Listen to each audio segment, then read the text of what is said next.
So I want to preface this by saying I'm not a constitutional law scholar, expert, whatever.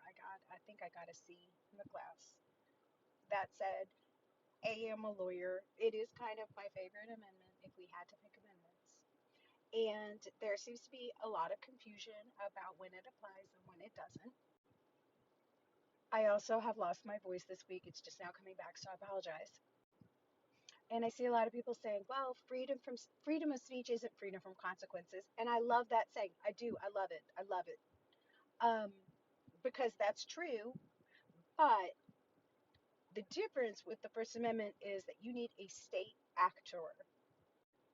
What does that mean? Basically, the government has to be involved. So, say when, Twitter, now X, pulled people's accounts, or Facebook, they put you in Facebook jail, whatever.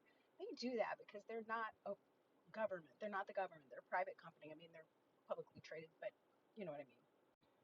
Violates the terms of service, etc., etc. Not a First Amendment issue there. You don't have a First Amendment right to post on Facebook.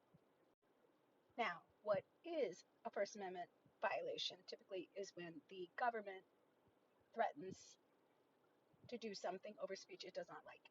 Someone said the First Amendment is there to protect speech that you don't like, not speech that you do like, which is a great way to put it. There's lots of stuff out there that I don't agree with, but I will fight till the end for everybody to be able to say it, whether I agree with it or not, because the First Amendment is very important to me.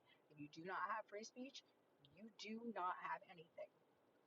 So a lot of people were discussing this in the context of Jimmy Kimmel, and how I would relate that is the difference is you have a state actor, being basically Brendan Carr, who said we may need to look at licenses. We can do this the easy way or the hard way.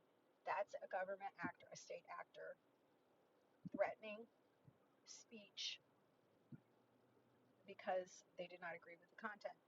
I don't, this is not okay in my book. It doesn't matter who does it, Republican, Democrat, whatever. I mean, because the slippery slope to that is, let's say you have a public school funded, they don't like what you're saying in the school. Let's say an atheist is in charge. They don't want you mentioning religion. Suspension, pull school funding, pull Fox News. That to me is deeply concerning and not okay. So, yes, freedom of speech is not free from consequences, but when we're talking in the context of the First Amendment, it's a little bit different analysis. And again, you've got to have a state actor.